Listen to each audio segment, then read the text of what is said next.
কি ক'ব আৰু সমগ্ৰ প্ৰক্ৰিয়াটো কেনেধৰণে চাইছে? আচলতে আমি সেইদিনাই মানস দা আমি সিদ্ধান্ত লৈছিলো যে এইটো এটা বিশেষ দিন আমাৰ কাৰণে।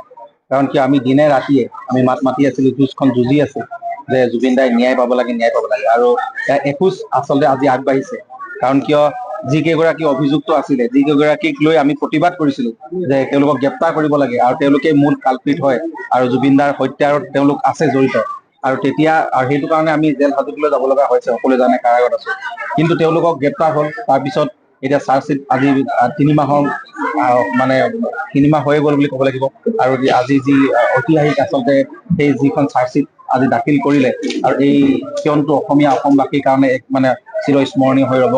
মুখ্যমন্ত্ৰী ডাঙৰীয়াই যি ধৰণে কৈছিলে যে হত্যাকাণ্ডত এইসকল লোক আচলতে জড়িত আছে আৰু হত্যাকাণ্ড হয়। আৰু আজি তাকেই এখোজ প্ৰমাণিত হৈছে যে যিহেতু চাৰ্জশ্বিটত উল্লেখ আছে যে সিদ্ধাৰ্থ, শ্যাম কানু মহন্ত, শেখৰ, অমিত প্ৰভা এওঁলোক একদম মানে প্ৰত্যক্ষভাৱে সেই হত্যাকাণ্ডটোৰ লগত জড়িত। আৰু নেগলিজেন্সৰ কাৰণে যিগৰাকী সন্দীপন গাৰ্গ তেওঁ অভিযুক্ত আছে।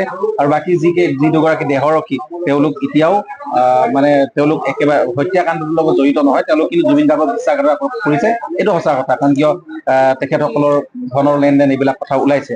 আৰু আজি এতিয়া ইয়াৰ পৰাই এটা কথা স্পষ্ট হয় যে দোষী প্ৰমাণিত হৈছে আৰু তেওঁলোকৰ কি শাস্তি দিব, তেওঁলোকক কঠোৰতম পৰা কঠোৰতম শাস্তি বিহিব লাগিব। এইখিনি আমাৰ সদায় দাবী আছিলে আৰু সদায় থাকিব। আৰু যদি তেওঁলোকে উচিত শাস্তি নাপায়, কঠোৰ শাস্তি নাপায়, তেনেহ'লে কিন্তু আমি স্বাভাৱিক নহয় বা আমি শান্ত নহওঁ। কিন্তু এটা কথা স্পষ্ট যে ৩৫০০ পৃষ্ঠা জোৰা এখন যিখন চাৰ্জশ্বিট, আৰু ইয়াত অকলে এইবিলাক কথাই নাই। ৩০০ যিসকল সাক্ষী, ৩০০ লোকে প্ৰায় সাক্ষী প্ৰদান কৰিছে। এই ৩০০ লোকৰ সাক্ষীত আৰু কিন্তু বহুত কথা আছে।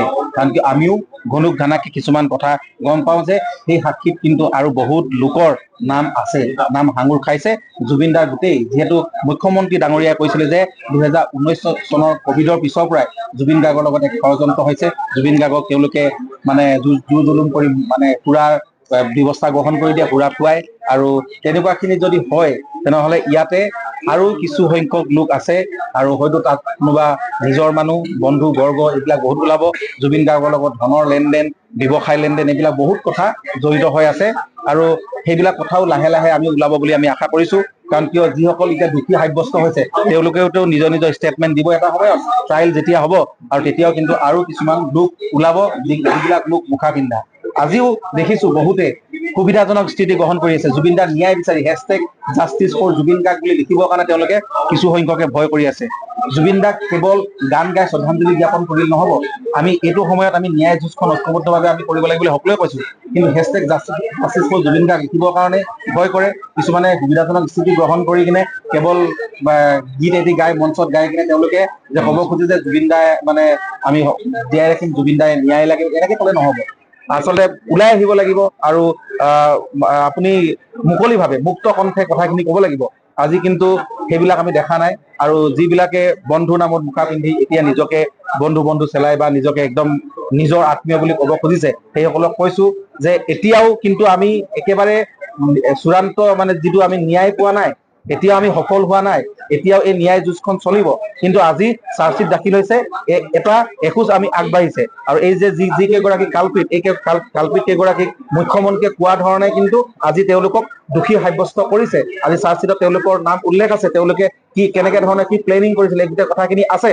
কিন্তু ইয়াৰ পিছত তেওঁলোকৰ শাস্তি পাবৰ কাৰণে বাকী যিসকল আৰু যদি কোনোবা লোক জড়িত আছে, তেওঁলোকৰ নামো যদি ইয়াত সাঙুৰ খাই বা ওলাই, সেইখিনি কৰিবৰ কাৰণে কিন্তু আমি আকৌ #জাষ্টিছ ফৰ জুবিন গাৰ্গ বা জুবিন দাৰ ন্যায়ৰ কাৰণে আৰু জুবিন দাৰ গোটেই এই প্ৰক্ৰিয়াটোক, ন্যায়ৰ প্ৰক্ৰিয়াটোক আমি আগবঢ়াই লৈ যাব লাগিব। আৰু তেতিয়াহে জুবিন দাই ন্যায় পাব। আৰু জুবিন দাই ন্যায় পালেহে কিন্তু জুবিন দাৰ আত্মাই শান্তি পাব। নহ'লে জুবিন দাৰ আত্মা কিন্তু ক'ৰবাত নহয় ক'ৰবাত ঘূৰি আছে। জুবিন দাৰ আত্মাই কিন্তু এতিয়া শান্তি পোৱা নাই। কাৰণ কি আজি তাৰিখলৈকে আমি ভালদৰে খাব পৰা নাই, শুব পৰা নাই, আমি এটা স্বাভাৱিক জীৱন কৰিব পৰা নাই, আমি সৃষ্টি কৰিব পৰা নাই। কাৰণ কিয় জুবিন দাৰ আত্মাই আমাকো খেদি ফুৰিছে। আৰু সেইকাৰণে আমি প্ৰায় দিনত, বিশেষ দিনত আমি এই জুবিন দাৰ ক্ষেত্ৰলৈ আহো, সদায় জুবিন দাৰ লগত কথা পাতো, এগছি চাকি জ্বলাও। কাৰণ কিয় তেখেতক আমি ভগৱান হিচাপে, ঈশ্বৰ পুত্ৰ হিচাপে আমি বহুত থাপনা পাতি আমি সেৱা কৰি আছো, পূজা অৰ্চনা কৰি আছো।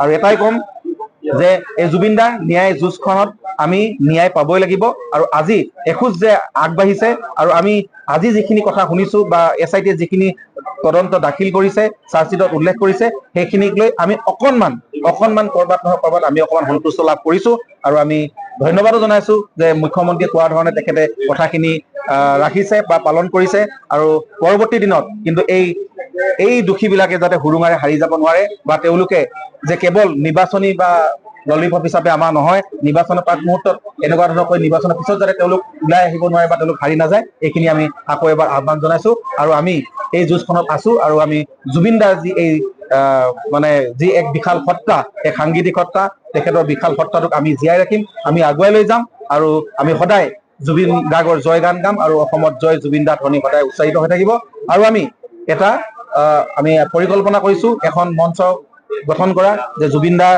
সৃষ্টিৰাজিক সঠিক উপস্থাপন সংৰক্ষণ জুবিন দা সত্তাটোক আগুৱাই লৈ যোৱা লগতে এক জুবিন গাৰ্গৰ যিটো জয় গান জুবিন দাৰ এক জয় যাত্ৰা হ'ব আৰু এই যাত্ৰাটো আমি শদিয়াৰ পৰা ধুবুৰীলৈকে আমি মাজুলীৰ পৰা আমাৰ উমানন্দলৈকে আৰু নলবাৰীৰ পৰা আমি একদম ধেমাজিলৈকে আমাৰ এক যাত্ৰা হ'ব যি যাত্ৰাত জুবিন দাৰ কেৱল জয় গান গোৱা হ'ব জুবিন দাৰ সৃষ্টিৰাজি সংৰক্ষণৰ কথা কোৱা হ'ব আৰু জুবিন দাই যাতে উচিত ন্যায় পায় সেইবিলাক কথা কোৱা হ'ব আৰু এই যাত্ৰা আমি সোনকালেই আমি আৰম্ভ কৰিম।